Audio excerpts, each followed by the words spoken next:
CR, como vocês nunca viram antes. Vamos lá, então, para a parada cardiopulmonar. Meus queridos, vocês têm que saber isso aqui para salvar o paciente de vocês. Imagina vocês chegando na emergência agora e chegando uma criança, a mãe desesperada: meu doutor, meu filho, aconteceu alguma coisa, o menino não está respirando, e joga o menino no seu colo.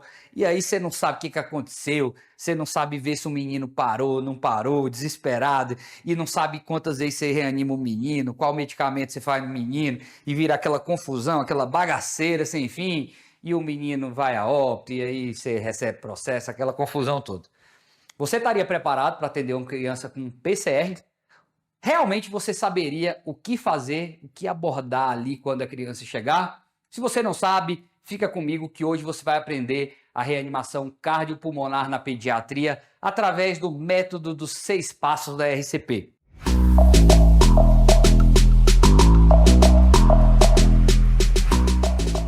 Eu criei esse método dos 6 passos porque eu tenho certeza que fica muito mais fácil para o entendimento de vocês saber o que é esse tal de método 6 passos. Mas eu quero que você entenda o seguinte: a PCR é a maior emergência que o médico pode se deparar.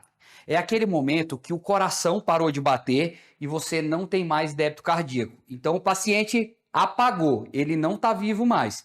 Ele ainda está vivo se você diagnosticar muito rápido. Por exemplo, o coração parou em 10 segundos, tem como você reverter esse processo. Quanto antes você reverte esse processo de parada, melhor para o seu paciente voltar sem sequela. É importante que ele volte sem sequela. E para você saber bem lidar com a PCR, você tem que ser o líder, você tem que ser como um treinador de um time. Doutor Kaique, você tá maluco? A gente estava falando agora mesmo de hospital, de medicina, e você está falando de técnico de time? O médico tem que ser o técnico do time do hospital. Na parada tem que ter um líder. E para que funciona aquele líder?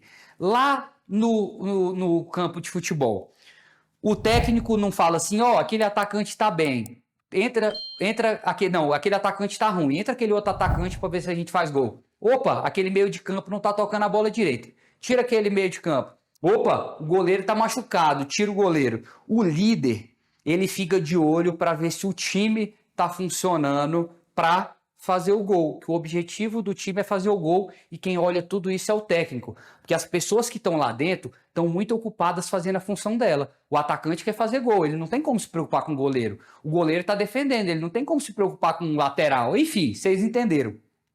E aqui na parada, você é o técnico do seu time, então o médico é o líder. Por que o médico é o líder? Porque você tem que ver como o time está funcionando e falar o que cada um tem que fazer. Não tem como o médico fazer tudo sozinho com uma enfermeira só ou você sozinho. Não, é algo muito complexo. Então cada um tem que ter sua função. Cada um tem que fazer uma coisinha diferente.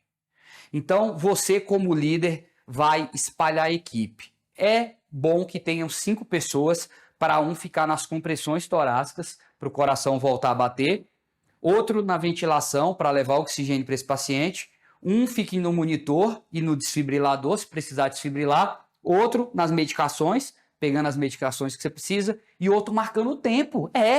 Olha só, um tem que ficar só aqui no tempo, porque dependendo do tempo, você vai pedir para trocar o cara que está fazendo a massagem, vai pedir para checar o ritmo, vai pedir para fazer os mesmos medicamentos. Então, o médico tem que ser o líder. Você já sabe que esse momento é um momento tenso e eu quero que você saiba 6 passos para você reanimar qualquer paciente. Hoje eu vou te falar de 3 passos. O primeiro passo que você tem que saber é identificar se o paciente está parado. Como é que você vai agir no paciente que está parado se você não identifica que ele está parado? A primeira coisa de tudo é identificar que o paciente está parado. Se você não identifica, por exemplo, aquele pessoal não identificou que o Paulo estava parado, então ninguém agiu. Então, primeira coisa é identificar que o paciente está parado. Primeira coisa que você tem que fazer é identificar. Doutor Kaique, como é que você vai fazer para identificar que esse paciente está parado? Você precisa fazer o seguinte, gente. Você precisa utilizar o sistema RRP. Para saber que o paciente está parado, você tem que checar esse paciente, ver a resposta desse paciente. Se for uma criança, você tem que falar, ei fulaninho, ei fulaninho. Primeiro você cutuca ele e ele não responde. Depois você olha para a respiração. Opa, isso você faz de 5 a 10 segundos. Então você tocou, viu a respiração, qual é o próximo passo? O próximo passo é checar o pulso, gente. Porque se não tem pulso, pega no seu pulso aí agora. Quando você sente o seu pulso, significa que seu coração está contraindo. Se você não tem pulso, seu coração não está tendo contração efetiva. E na criança, como é que você vê isso? Na criança é diferente do adulto. Na criança, você vê isso através de onde?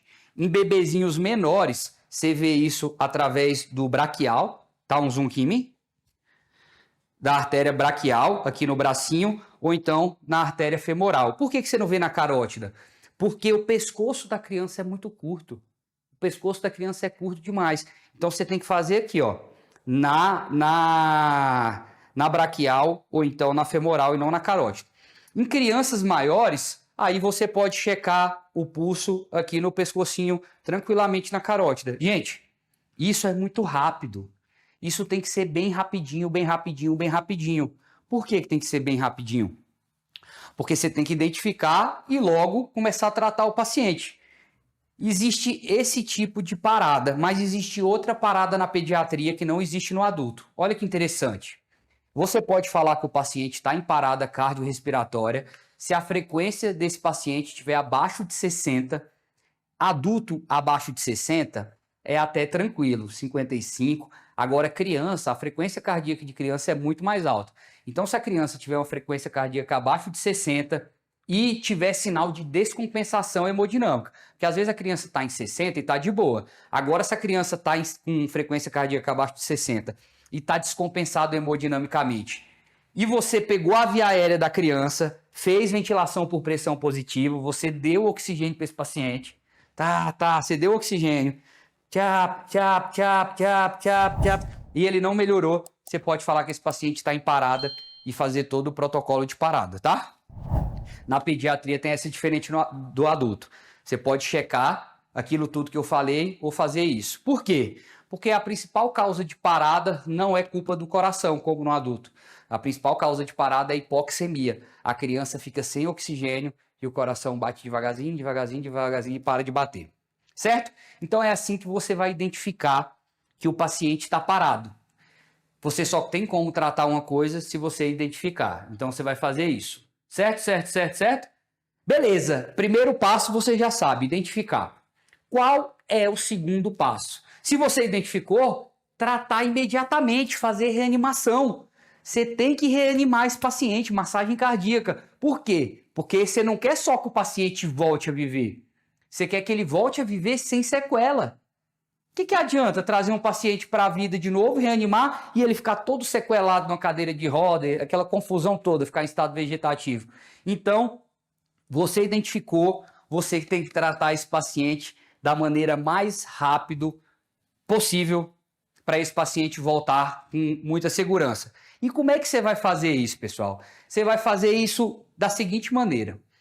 O bebezinho, tá pegando bem, né? O bebezinho, existe duas técnicas que você pode fazer as compressões torácicas, mas você pode chamar de massagem cardíaca também. O interessa que todo mundo entenda. Você pode fazer com a técnica dos 2 dedos, você traça uma linha intermamilar aqui entre os mamilos e 1 centímetro abaixo você pode fazer a técnica dos 2 dedos. A criança dá para fazer isso, o adulto não dá não. Mas a criança você pode fazer a técnica dos 2 dedinhos fazendo a compressão, ou você pode fazer a técnica dos 2 polegares, um em cima do outro, um do lado do outro, tá? Na mesma região. Qual é a frequência? De 100 a 120 por minuto. Então, não é tão devagar e nem é tão rápido. É de 100 a 120 por minuto. Você pode cantar aquela música. Bebiana, bebiana, bebiana, bebiana.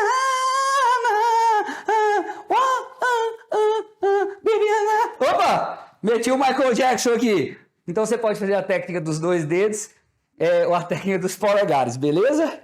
E como é que você vai fazer isso? Você vai fazer a massagem cardíaca 15 e vai fazer 2 ventilações. você vai fazer 15 e 2 ventilações. É assim que você vai fazer. E na criança maior? Na criança maior, você pode fazer com a região hipotenar da mão aqui, ó, com o braço esticado. A força não é assim no braço, a força é na lombar. Você faz aqui, ó. Você pode fazer com uma mão, se você tiver força, ou se não, você pode fazer com as duas mãos também, sem problema nenhum, tá? Na região aqui do externo. Criança assim desse tamanho eu consigo fazer com a mão, mas geralmente a mulher que tem a massa muscular mais frágil, ou os homens que são mais frágeis, né? Você tem que fazer com as duas mãos. Não tem problema não, tá? Você pode fazer do mesmo jeito. E também você tem que fazer duas ventilações, 15 para 2. Se tiver 2 socorristas, que geralmente no hospital tem 2 socorristas, você vai fazer 15 para 2, 15 massagens para 2 ventilação. Se tiver só um, você faz 30 para 2, 30 massagens para 2 ventilações, tá? E aquele negócio, se você puder colocar o paciente numa maca rígida, numa superfície rígida, é melhor. Porque aqui, ó, pode amortecer um pouquinho e não gerar débito cardíaco direito. Então você tem que abaixar e voltar, abaixar e voltar. Muitos médicos erram não voltar a mão inteira. E aí não irriga o coração, porque a gente sabe que o coração é irrigado na diástole, sístole e diástole. Então o que você está fazendo aqui? O coração não está gerando débito cardíaco. Você está fazendo o débito cardíaco para o seu paciente. Você está pressionando o coração aqui, ó, para o coração gerar débito cardíaco e bater, e tem que dar oxigênio para o seu paciente. Fechou? E onde fazer as compressões, eu já te falei onde fazer, que tem que fazer a ventilação também. A compressão, você vai fazer 10 ciclos de 15 para 2 ou 2 minutos. É assim, a pessoa que está fazendo a massagem cardíaca vai fazer durante 2 minutos. Aí depois você vai pedir para trocar os participantes. Você pede para trocar para a pessoa não se cansar. E é assim que você vai fazendo. 2 minutos, troca, 2 minutos, troca, 2 minutos, troca. Tá bom? Ou antes, se tiver fadiga. É assim que você deve fazer com o seu paciente. Aqui eu já falei de 15 para 2. Ah, isso é muito interessante que vocês saibam. Presta atenção. Aqui nós temos vários ambus diferentes. A gente tem a máscara válvula bolsa, né, para o adulto. A gente tem para o paciente pediátrico e a gente tem para o neo. Olha a diferença delas, tá vendo o tamanho?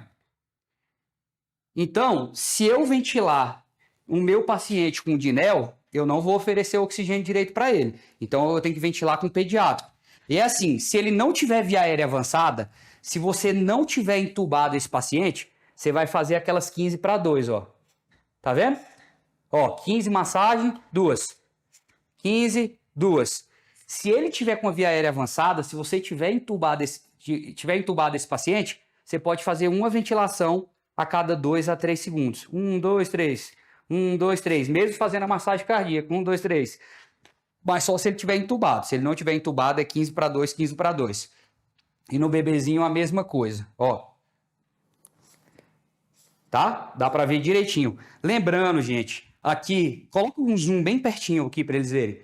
A máscara você pega na forma de C para pressionar no nariz da criança. Tem que pegar aqui o nariz, não pode pegar no olho. E tem que pegar a região mentoniana do queixo. Você pressiona e faz um E aqui, ó, para você elevar a via aérea do paciente. Você pressiona para baixo e eleva aqui. Cuidado para não pegar nas partes moles e fechar a via aérea da criança. E aí faz as ventilações. Às vezes, se você não estiver dando conta, você pega com as duas mãos, faz os 2 Cs, os 2 Es e alguém ventila para você. Você identificou que esse paciente, ele tem uma PCR. Você começou a reanimar esse paciente da maneira correta. E agora vem uma pergunta. Doutor, qual o melhor momento da intubação? Na realidade, não existe um melhor momento de intubação. O médico, o líder, o técnico que resolve qual vai ser o melhor momento. Mas eu quero que você entenda uma seguinte situação. A maioria dos pacientes pediátricos, eles não param por problema no coração. Eles param por hipoxemia. Por exemplo, o paciente está com sepse, o paciente está com choque séptico, choque anafilático, ou então insuficiência respiratória, bronquiolite, pneumonia, asma, para de respirar, não tem oxigênio suficiente e o coração para. Então, esses pacientes, é melhor você entubar o quanto antes para oferecer a maior quantidade de FiO2 possível para esse paciente. Então, assim, você pode decidir o momento que você vai fazer isso, mas o quanto mais cedo você entubar esse paciente, melhor. Porque um paciente entubado é muito mais fácil fornecer oxigênio para ele do que se um paciente não tiver entubado. E olha que interessante, pessoal. A terceira coisa que você tem que saber, o terceiro passo para uma PCR bem sucedida, uma RCP bem sucedida, é você saber quem é o culpado. Doutor Kaique tá doido. Ele tá falando que tem até um culpado. Quem que matou o menino, gente? Não, calma, não é um culpado assim. Você tem que saber se esse paciente ele parou pelo coração, foi algum problema no coração, ou se foi um problema fora do coração. E por que eu quero que você saiba isso? Porque as medidas que você vai tomar serão diferentes, os tratamentos serão diferentes. Deixa eu te explicar uma coisinha antes de eu te explicar o que eu quero te explicar. Olha lá o coração. Você está vendo aí na imagem que eu mostrei para você um coração, certo? Você está vendo o sistema de condução do coração. Você está vendo, ó, o estímulo é gerado naquele nozinho lá na beiradinha do átrio direito, lá em cima do átrio direito, gera um estímulo nervoso e ele passa pro nó atrioventricular. Então, o estímulo elétrico sai do nó sinusal e vai para o nó atrioventricular. Lá no nó atrioventricular, ele dá uma seguradinha, e depois ele joga o estímulo para o ventrículo. Por quê? Porque o sangue tem que bater do átrio, depois para o ventrículo. Átrio e ventrículo. Não pode bater os dois juntos, senão dá problema. Então tem que bater o átrio e o ventrículo. Se acontece algum problema no coração, por exemplo, um ataque à arritmia, aí a criança pode ter parado por causa do coração. Olha lá, para você ver o coração, você vai abrir o peito da criança? Não, você vê isso através de quê? Do eletrocardiograma. Quando você olha para o eletrocardiograma, você vê como é que o coração tá sem precisar abrir o peito da criança. E como é que é? A onda P é o quê? A onda P é a despolarização do átrio. O átrio está batendo. O complexo QRS que você está vendo aí é a despolarização do ventrículo. É o ventrículo batendo. E a onda T é a repolarização do ventrículo. Então, onda P, contração atrial, QRS, contração ventricular e onda T, repolarização ventricular.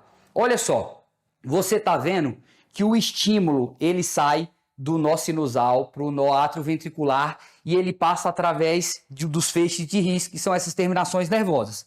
Ele passa muito rápido, por isso o QRS ele é estreitinho, por isso que ele é bem fininho. Se esse QRS estiver gordinho, que eu vou mostrar para vocês que ele pode ficar, o estímulo nervoso não está passando nessa via rápida, ele está passando por qualquer lugar do ventrículo. Então, se o estímulo nervoso ele não está vindo do nó atrioventricular e não está passando nessa via rápida, ele pode estar vindo de outras partes do ventrículo. Se ele vem de outras partes do ventrículo, ele não está vindo pela via rápida, ele está indo de célula em célula, ele não está passando pelo sistema de Purkinje. Então, o coração não faz